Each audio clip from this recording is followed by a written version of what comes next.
Estoy muy contenta, encantada de poder moderar esta conversación. Yo no sé ustedes, pero yo sigo impactada por el trillón, sinceramente.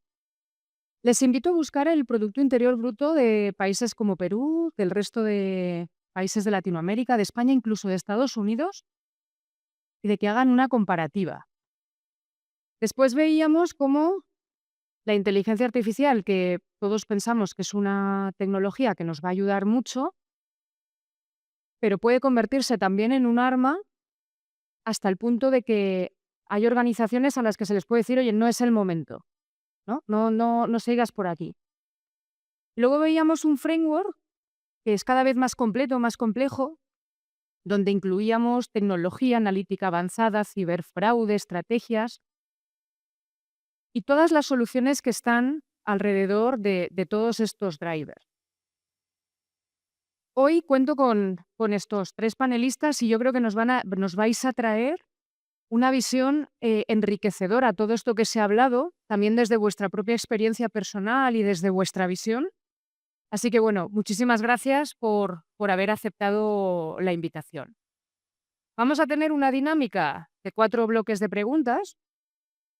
Em, en los 2 primeros bloques os voy a hacer una pregunta a cada uno. Bueno, los que, contestéis después podéis también ir comentando las, respuestas de vuestros compañeros. En el tercero, que hablaremos de personas, tengo 2 preguntas y ya cerraremos con un cuarto bloque, con una misma pregunta para todos. Pues empezamos con un primer bloque donde me gustaría saber un poco vuestra opinión sobre las tendencias y la situación actual. César, vamos a comenzar contigo. Cuéntanos un poco tu opinión sobre cómo ha evolucionado el fraude financiero en estos últimos años con la digitalización de los servicios. Bien, gracias. Definitivamente hemos visto que el fraude se ha incrementado y eso no es nada nuevo.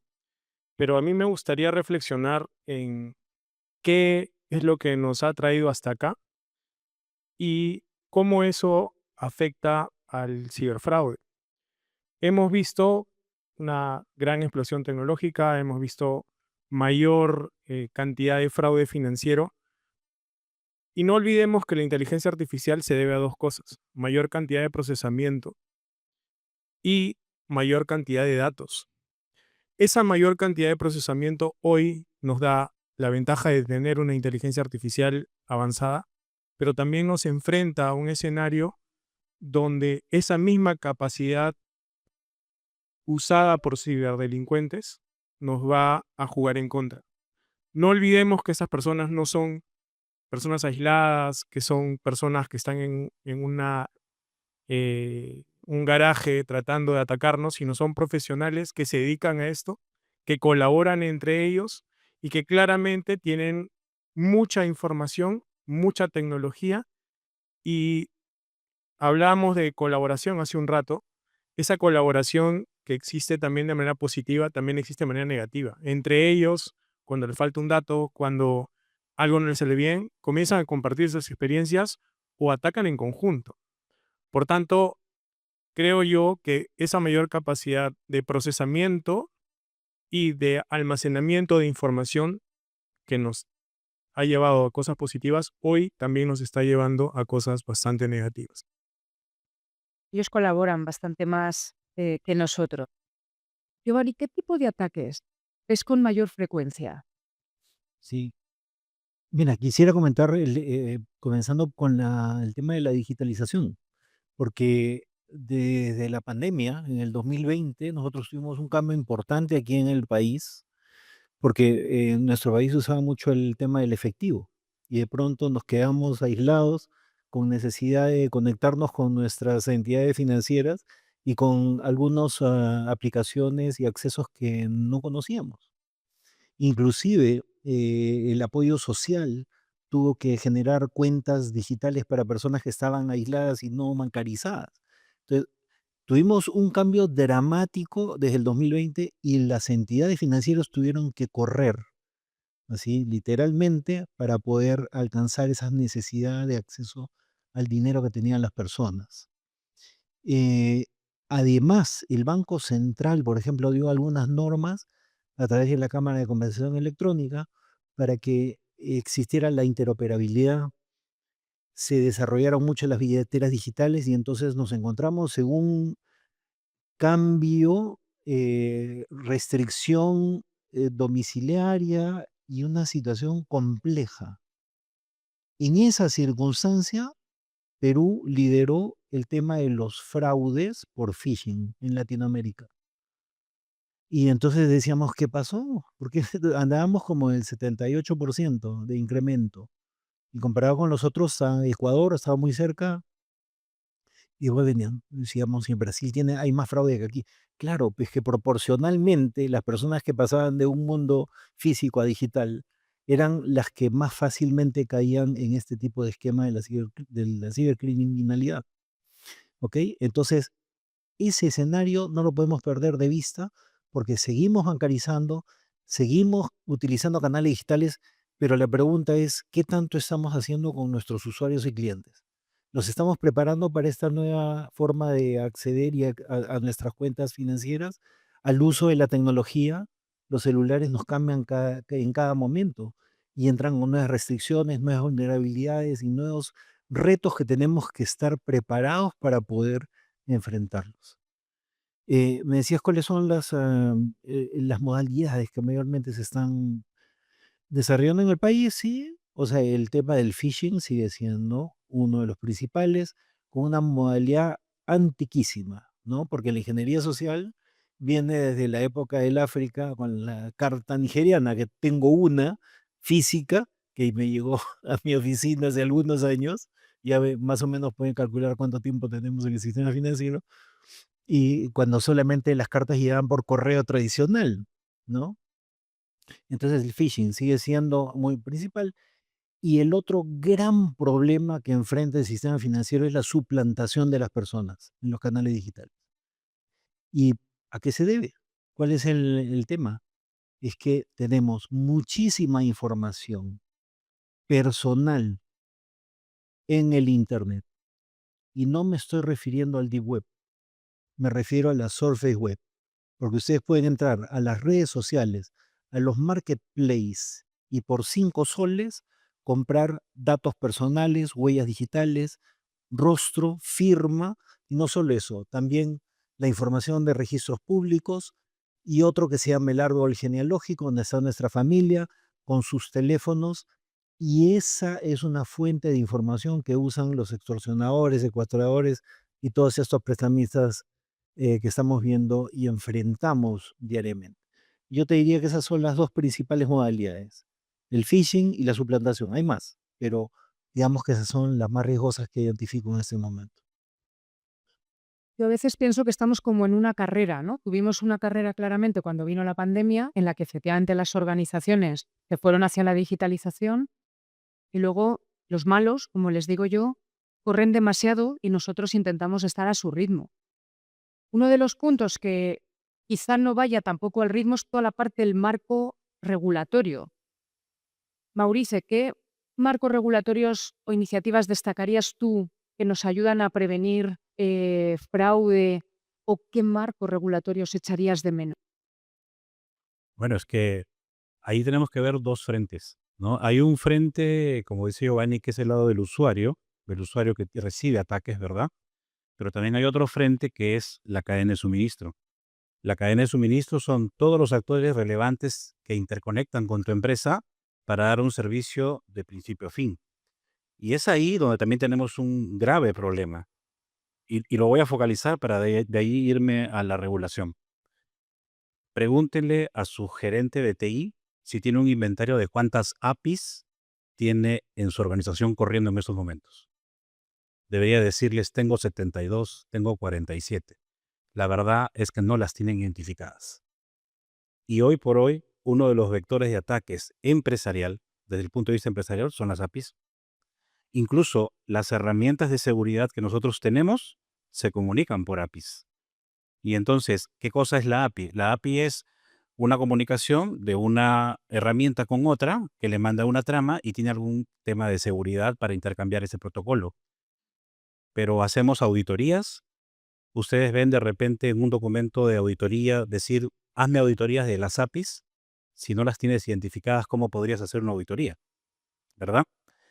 Y ese es el intercambio de información que hoy donde tenemos tecnológicamente hablando. En el tema regulatorio, y este es un problema que lo discutimos, he estado en Costa Rica conversando con los bancos en Centroamérica, hace 2 semanas he estado en España también conversando con Santander, con BBVA, con otros bancos. ¿Cuál es el común denominador? Estamos amarrados de manos para poder compartir información de fraude. Es más, tan amarrados que incluso aquí todavía en Latinoamérica, y digo todavía, podemos usar el reconocimiento facial en las cámaras de biovigilancia. En España no pueden. A tal extremo que incluso tienen que tapar con un rectángulo negro la parte de la calle para no identificar personas. Y es que la regulación nos está atando de manos. Los delincuentes, los ciberdelincuentes sí comparten información. Nosotros no podemos porque no podemos hacer listas negras. Y eso es un tema importante. Entonces, a nivel de regulación, creo que tenemos 2 frentes grandes. La regulación internacional, modelos como el NIS, que tiene el Cybersecurity Framework, un buen modelo para hacer todo el despliegue. Ya comentaron los modelos de inteligencia artificial, los frameworks que también hay en el NIS, en el MITRE, que son buenísimos. Y ahí yo aprovecho de hacer un doble clic en algo importante en regulación. Qué importante es usar la inteligencia artificial, pero mucho más importante es que tengas un modelo de gobierno de la inteligencia artificial. Porque si no tienes un modelo de gobierno, pues cada empleado está haciendo las cosas, ¿no? De manera a criterio propio. Y por último, la regulación nacional, que es importante para permitir intercambiar la información. Un modelo muy interesante que debemos darle un doble clic, creo que es el modelo de DORA, que se usa en España, va bastante bien. Y también no olvidar que en el aspecto regulatorio también es importante destacar cómo es que las organizaciones hoy en día podemos tener mecanismos para todo el sistema, todo el ecosistema de ciberseguridad, tenerlo regulado desde cuando nosotros tenemos una incidencia, cómo la vamos a presentar. Tiene que haber confianza para presentar una incidencia. Si ustedes presentan una incidencia y después sale al público en general, menudo problema, ¿verdad? Creo que hay muchos aspectos por trabajar ahí. Vamos a pasar al segundo bloque, que está muy relacionado con tecnologías. Se habló de nuevas tecnologías, nos habló él. A mí sí me gustaría, y estoy segura de que al público también, conocer sus propias opiniones y vivencias. Mauricio, vamos a empezar este bloque contigo. ¿Qué papel juega la IA en la prevención del fraude? ¿Tú crees que le estamos sacando el máximo partido para poder mitigar, minimizar el fraude? Ok, es una pregunta muy buena. Les comento algo. Hace poco empecé un curso que se llama Ciberseguridad, Ciberdefensa con Inteligencia Artificial. Y en la primera clase, mis alumnos me miraron mal porque empecé a usar Python. Quizás la expectativa de ellos era que iba a usar IA generativa, ¿no? Y claro, cuando hablamos de inteligencia artificial, estamos hablando de una palabra muy amplia que tiene diferentes conceptos, ¿no? Una cosa es la IA que tú utilizas como ChatGPT, Gemini, que es una IA generativa de pregunta-respuesta, pero otra es cuando yo empleo modelos propios. Y creo que el modelo, y lo que hablábamos también hace un rato, y Pedro también lo comentaste, es justamente esa capacidad que tenemos las empresas ahora de personalizar nuestros propios modelos para hacer forense. Ese es otro tema que habitualmente estamos acostumbrados a hacer forense cuando tenemos un incidente. Pero creo que el forense debe ser permanente. El forense debe estar viendo los datos de hace un año, de hace 2 años, para ver qué pasó en mi empresa, qué vectores de ataque han sido comprometidos en mi organización y aprender a partir de ahí. La inteligencia artificial juega un papel importante ahí porque te permite hacer diferentes tipos de modelos y construir tus propios modelos, ¿verdad? Y otro tema interesante también es que ustedes pueden generar sus propios modelos de inteligencia artificial de manera local para no enviar datos hacia afuera, ¿no es cierto? Ahora hay muchas herramientas disponibles que permiten que ustedes tengan los modelos internamente en su propia red LAN sin ningún tipo de conexión, ¿no? Ahí tienen, por ejemplo, el caso de Oyama, ¿no? La herramienta que se utiliza Ustedes pueden subir cualquier modelo que quieran, como el de DeepSeek o cualquier otro, y trabajarlo de manera local. También algo importante. Entonces ahí terminaría diciendo qué importante es lo que comentaba hace un rato, pero con el marco de gobierno de la IA. El gobierno de la IA es importante. Por eso, para cualquier actuación, tenemos que tener este marco fundamental que nos dice qué debemos hacer, cómo, quiénes son los responsables y de qué manera lo vamos a trabajar. Yo creo que es una anécdota interesante la del Python, porque refleja algo que nosotros mencionamos, y es que los CISOs y todas las personas que pertenecen al área de ciberseguridad tienen que conocer tanto del negocio como de muchas tecnologías para poder defender su organización, ¿no? Entonces tiene que estar como un paso adelante de todos, incluso sus compañeros de TI. Esto yo creo que no todo el mundo es consciente, pero para mí es un desafío claro. Además de la IA, Giovanni, continuamos contigo. ¿Qué otras tecnologías consideras que están a disposición del área de ciberseguridad para luchar contra el fraude? Bueno, tecnologías, no te puedo decir la última porque en cada momento está saliendo una nueva, ¿sí? Pero hay tecnologías, por ejemplo, la tecnología facial se basa en tema antropométrico, movimientos, retos, desafíos, pero actualmente están usando la vena del rostro para poder identificar como biometría de rostro, ¿no? Y poder superar las herramientas de inteligencia artificial que justamente a través de los deepfakes, que ahora están tan buenos que es muy difícil poder identificar cuál es un video falso, creado o real, ¿no? Bueno, son mejores los de inteligencia artificial definitivamente. Hasta creo que pasan filtros, ahora que puedes transmitir en directo, pero estás con un filtro de inteligencia artificial. Ese es uno. Y dos, el tema de la voz. Tenemos que recurrir a nuevos mecanismos para poder identificar a las personas con las que estamos interactuando. Hay una necesidad de saber quién está al otro lado de nuestra línea. ¿Es un programa? ¿Es un equipo? ¿Es una aplicación? ¿Es una persona? ¿Qué es? Porque ahora todos interactúan. Entonces, inclusive hay robots que interactúan entre ellos para desarrollar operaciones y transacciones. Entonces, ni siquiera intervienen personas, pero hay que identificarlos. Entonces, hay una necesidad de poder saber en todo momento quién es el que está interactuando con quién. Y hay términos legales ahí. Y hay otro factor importantísimo que es la voz. La voz no por la frecuencia, sino por el contenido de la información que hay en la voz. Ustedes saben que hay un rango de frecuencia que nosotros podemos utilizar y es el que usamos en este momento para poder comunicarme con ustedes. Pero hay otras frecuencias que no escuchamos, pero donde mantiene mucha información que puede saber si lo que yo les estoy diciendo es verdadero o es falso.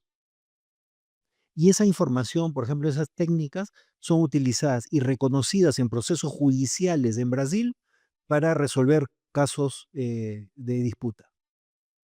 Aquí no lo usamos, porque hay falta de conocimiento. ¿A dónde quería llegar con todo esto? Hay mucha tecnología, pero no sabemos cómo usarla, en qué condiciones usarla y cómo usarlas para nuestro beneficio. Lo que yo los invito es a explorar nuevas tecnologías permanentemente, porque eso es lo que hace la delincuencia. Nosotros tenemos que hacer eso y más para poder estar siempre un paso adelante de las herramientas que vamos a usar para atacarnos. Todas estas tecnologías, que pueden ser tecnologías de antifraude, bien podrían integrarse en un SOC, en un Security Operations Center, y ahí entran nuestros niveles uno y niveles 2, que pueden ser protagonistas a la hora de detectar alguna anomalía. Y ahí, César, mi pregunta viene: ¿qué desafíos ves tú entre las áreas de ciberseguridad y las áreas de antifraude para colaborar juntas y ayudar a la organización a mitigar el nivel de fraude? Bueno, de hecho, la pregunta es súper interesante porque hoy en día todos los marcos, eh, por ejemplo, hace poco el marco internacional de auditoría cambió y una de las cosas que nos pide a los auditores es cómo nosotros vamos a colaborar con una segunda línea de defensa de manera estructurada. O sea, ya no se puede hablar de silos a la hora de trabajar. Es sumamente importante que auditoría, riesgos, em, las áreas de fraude, las áreas de compliance, se sienten a trabajar de manera conjunta y diseñen una estrategia conjunta. Es decir, los datos que mencionaba Mauricio hace un rato, tenemos que trabajarlos de manera integrada, con una estrategia eh, a la interna, pero también hacia la externa. O sea, ¿qué está haciendo el banco de crédito? ¿Qué está haciendo Santander? ¿Qué está haciendo mi banco? Eh, y saber que eso nos va a servir para poder trabajar de manera integrada y conjunta en encontrar la solución. Si los defraudadores están trabajando de manera coordinada, nosotros no podemos trabajar de manera como islas. Definitivamente hay que generar puentes, hay que generar integración, hay que compartir data en lo que se pueda. Como vimos, hay problemas para compartir información, pero lo que se pueda hay que hacerlo. Y eventos como este, de hecho, sirven muchísimo para saber qué vienen haciendo otros y cómo podemos tener esa apertura para compartir las malas noticias. Normalmente también las entidades financieras no queremos compartir malas noticias. Nosotros mismos jugamos en contra, pero es algo que sí tenemos que trabajar eh, y cada vez tenemos que plantearnos estrategias conjuntas. Creo que no solamente importa que eh, una unidad de auditoría, una unidad de riesgos comience a hacer cosas, sino hacer esto de manera integrada va a hacer que todos podamos sacar mejor provecho de nuestra información y de nuestro trabajo. Sin duda. ¿Me permites Sí, sí, por complementar? favor. Sí, porque quisiera compartir con ustedes un ejemplo. Lo que acá comentar es interesantísimo, porque los silos a veces nos impiden tomar decisiones como sistema financiero. Y ya no solamente a nivel de organizaciones, de entidades financieras. Estoy hablando de país, pero no solamente del país. El año pasado recibimos nosotros una llamada de Chile, de la Asociación de Bancos, indicándonos si habíamos identificado un ataque en el sistema financiero peruano por un proveedor de servicios hacia los bancos. Dijimos que no teníamos conocimiento, vamos a averiguar. Llamamos al Centro Nacional de Seguridad Digital, no hay. Llamamos a los otros bancos, no hay. Llamamos a nuestro aliado de la Marina, tampoco hay, ¿no es cierto? Entonces, ¿qué hicimos? La respuesta hubiera sido: Chile, no tengo ningún mensaje. Recurrimos al resto de países de Latinoamérica, porque estamos conectados también a nivel de FELABAN. ¿Y qué creen? Respondió Colombia y Ecuador, y tenían los puntos de compromiso de información y los IOCs. Se compartieron acá con los bancos, se protegió el sistema. Curiosamente, en Chile, desde donde partió la consulta, nos enteramos 15 días después que hubo un superataque. ¿Qué pasó? En Perú compartimos información, en el otro país no la compartimos. Entonces, y tenemos limitaciones para poder compartir información también. Esas cosas tenemos que superarlas. Las estamos elevando a nivel de presidencia del Consejo de Ministros y otros congresos, etcétera, porque necesitamos unirnos, compartir información. Esos silos hay que romperlos, porque efectivamente la delincuencia está trabajando en forma muy coordinada y tienen mucha información. Y nosotros más bien en forma limitada y no estamos compartiendo.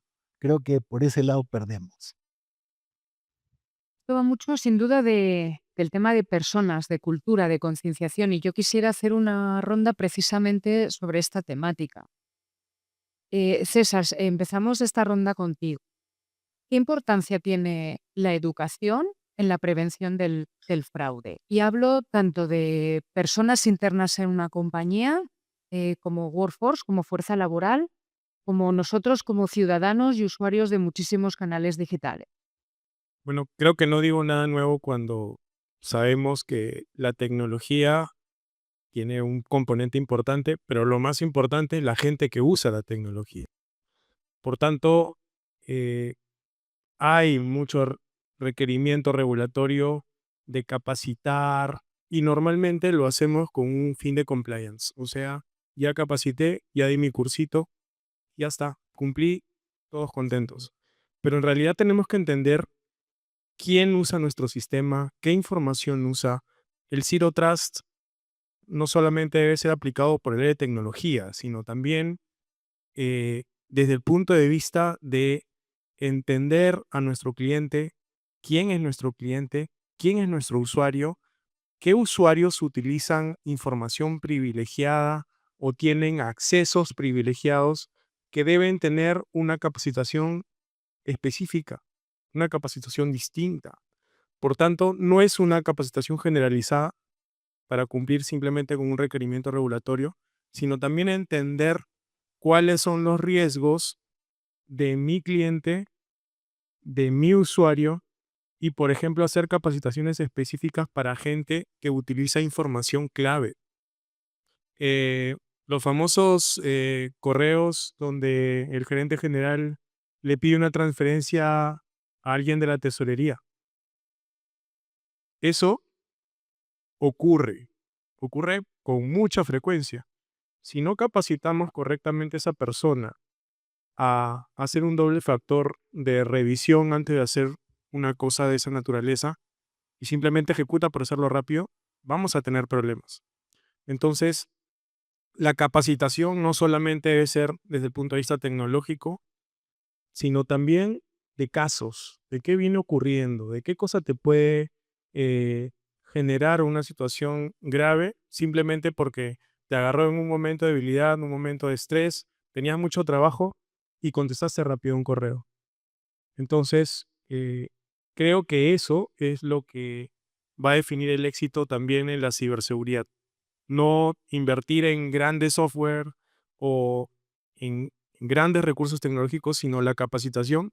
Definitivamente es el eslabón más importante, porque ahí vemos que es donde ocurre la mayor cantidad de errores.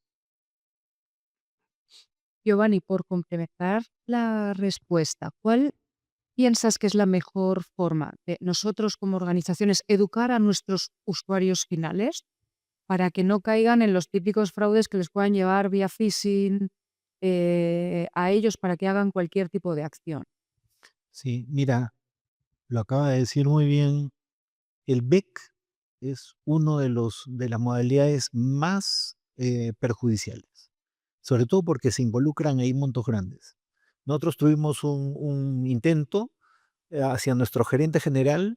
Supuestamente el presidente del directorio le estaba mandando un correo para que abra un archivo, pero había recibido la capacitación. Y no solamente a darle capacitación regular, sino también hacer ejercicios, porque podemos recibir dentro de nuestra correspondencia diaria un correo que viene con un esquema y cuando lo picamos nos dicen, mira, aquí pudiste ser víctima de un esto, correcto, los que no pasan esa prueba tienen que seguir una capacitación. Es más efectivo que estar conversando, o sea, cuando uno ve la cosa ahí ya es distinta. Ahora, ese por parte de la parte interna, inclusive los de tecnología, porque recibimos mensajes de que hay una actualización del software y la agencia tiene que, ¿no? El servidor de la agencia tiene que recibir tal proceso y ya lo infectan. Pero también los clientes.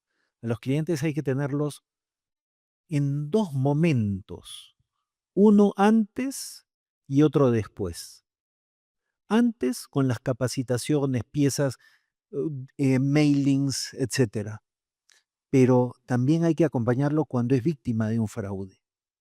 Y entonces para eso, por ejemplo, la Asociación de Bancos ha desarrollado la línea 1820, que yo puedo comentarles de que tenía un resultado extraordinario, porque en montos de los fraudes han bajado en forma importante como sistema financiero, ¿sí?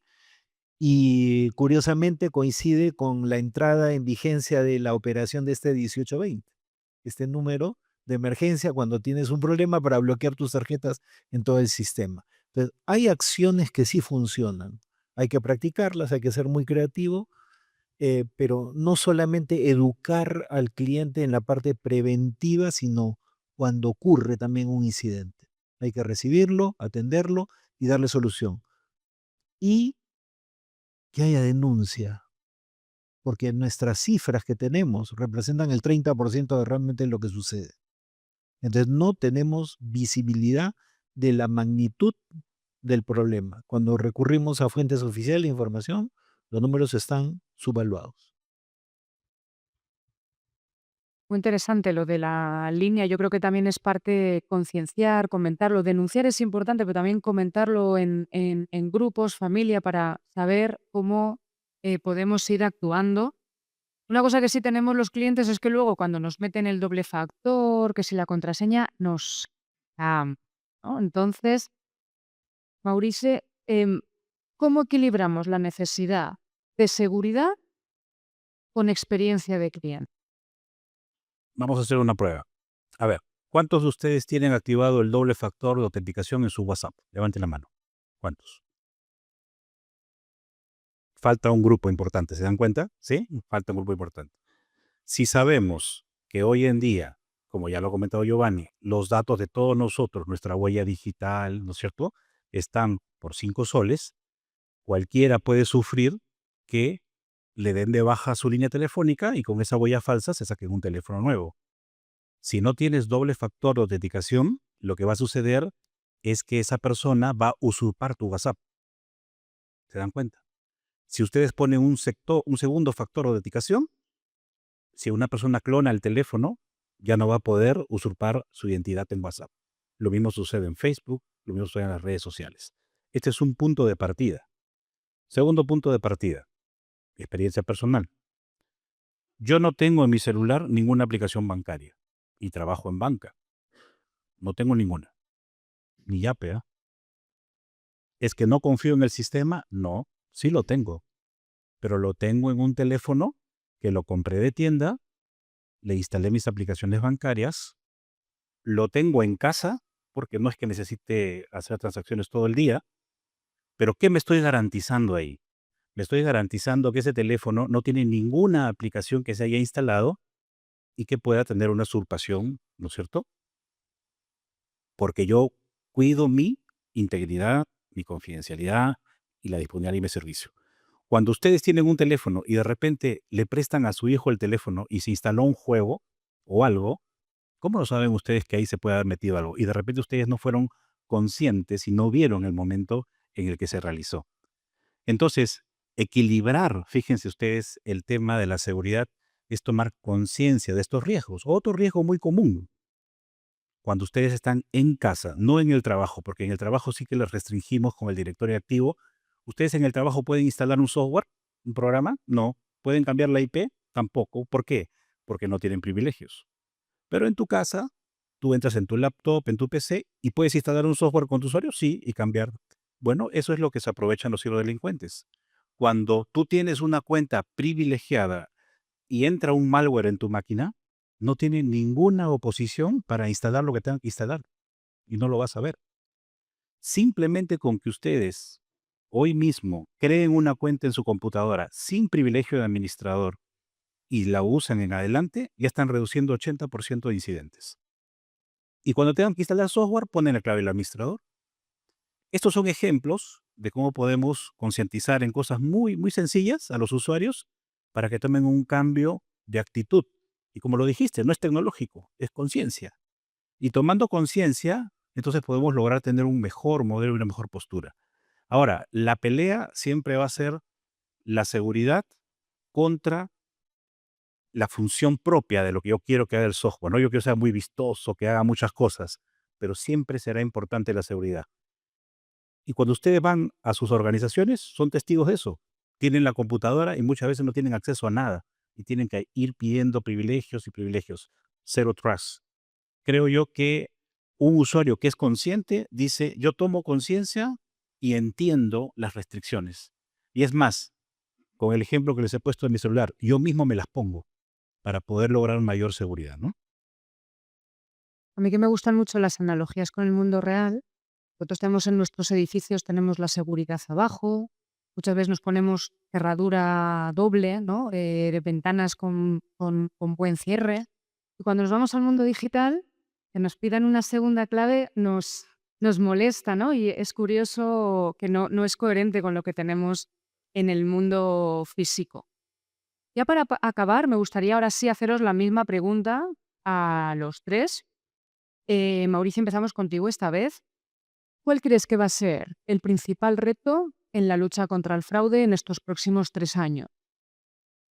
Bueno, tenemos que hablar de tecnologías emergentes. Y las tecnologías emergentes que van a venir necesitan ser respondidas con una actitud unificada. Fíjense, durante los incidentes del 9/11 en Estados Unidos de las Torres Gemelas, ¿qué se evidenció? Se evidenció que las agencias de gobierno coordinaron un poco lento. No era una actitud muy rápida para poder intercambiar la información que se necesitaba en ese momento. ¿Qué hizo Estados Unidos para responder a esto? Creó el concepto del Fusion Center. ¿Y qué es el Fusion Center? El Fusion Center es el gran centro de seguridad donde está sentado seguridad física, fraude, la policía, el Army y todos los elementos relevantes e importantes para poder tener un solo frente. Ese concepto que nació de un concepto de gobierno, lo hemos traído ahora al mundo empresarial y estamos creando el Fusion Center a nivel de las empresas. Entonces, ya no puedes, y lo dijiste muy bien tú, ya no puedes tener la isla de fraude, la isla de ciberseguridad, y por una sencilla razón. ¿Cómo protegemos nosotros el sistema de ciberseguridad de una organización? Con un SOC. ¿Y el SOC de qué depende? ¿Cuál es lo más vital que necesita el SOC para trabajar? Energía eléctrica. Hubo una operación que se desarrolló en Arlington, en Estados Unidos, me invitaron a mí, el equipo Red Team, Blue Team, ataque defensa. ¿Y qué hizo el equipo Red Team? ¿Cuál fue la primera acción? Fue y le cortó el cable de energía eléctrica al edificio donde estaba el equipo de Blue Team. Ya está, ya está. Y se quedaron sin herramientas, y durante esos 5 minutos o 6 que le tomaron, ¿no?, para retomar la energía eléctrica, fueron atacados. Entonces, ¿cuál es la moraleja? Si ellos hubieran tenido ahí a seguridad física, hubieran visto la intrusión. Entonces, vayamos hacia ese concepto. Pensemos en Fusion Center en nuestras organizaciones y de a pocos, porque es un proceso que hay que hacerlo de a pocos, vayamos uniendo hacia un solo frente de seguridad. Juan. ¿Me toca? Muy bien. Hace 3 años me hicieron esta misma pregunta, pero era en la oficina. Entonces, cuando respondí que mi mayor preocupación era la computación cuántica, me miraron como loquito, que ya quemó cerebro, ¿no? Pero 2 años después, Microsoft, Google, una empresa china también, ya puso a disposición computadoras cuánticas comerciales. ¿Y por qué mi respuesta fue la computación cuántica? Porque así como hay información personal en las redes públicas, en el Surface Web, también hay mucha información que ha sido robada, que está con ese AES-256, con RSA, con encriptación. Claro, actualmente no la pueden leer. Y le preguntas a cualquier CISO y te va a decir, no hay problema, la información está cifrada, no la van a poder leer en 80 años. Claro, eso era hasta hace 2. Ahora ya la pueden leer. Entonces, toda la información que ha sido hurtada de los sistemas, no solamente del sistema financiero, de todos los países, está próxima a ser abierta con esas computadoras cuánticas. Entonces, si tú me preguntas cuál es mi temor hacia adelante, es toda la información que va a tener esta ciberdelincuencia y cibercrimen para atacarnos. Ese es uno. Y el cibercrimen como servicio, usando estas capacidades de cómputo. Bueno, les dejo esas 2. Tengo más, pero creo que suficiente, ¿no? 2. De acuerdo. Ahí. César. Sí, yo coincido que la computación cuántica hoy en día es lo que debería asustarnos más. Eh, Además, ¿quién tiene los supercomputadores cuánticos ahora? Es China, más que cualquier otro país. Entonces, ¿para qué se va a usar esa información? Definitivamente, para mí, coincido que la computación cuántica hoy es mi principal preocupación. Les doy uno más. Claro. Asociado al blockchain, a la computación cuántica, es el blockchain. ¿Ya? Porque, salvo el que usa Bitcoin, que necesita el 50% más 1 y con la computación cuántica lo van a poder reproducir, o sea, van a romperla también, ¿no? Las otras son vulnerables porque siempre hay un administrador que es el que tiene la llave. Entonces, ese es otro gran problema y es una de las recomendaciones que le hemos hecho a la presidencia del Consejo de Ministros la semana pasada, de que Perú tenga su propio blockchain. Tengo más, pero ahí está. Muy bien, me quedo con tecnologías emergentes, blockchain. Qué bueno que haya salido cuántica, porque yo a veces cuando lo comento todavía me miran como, oye, pero esto viene para dentro de muchos años. Yo añadiría también como desafío el tener el talento y seguir preparando el talento, el que viene desde universidades, nosotros que yo creo que tenemos mucho que aprender y estar abiertos a nuevos aprendizajes también para poder liderar a nuestras organizaciones. Pues ya cerramos el panel. Agradecerles de nuevo su presencia, sus opiniones, que yo creo que son súper enriquecedoras para mí y, por supuesto, para, pues, para todos los asistentes. Muchas gracias. Muchas gracias.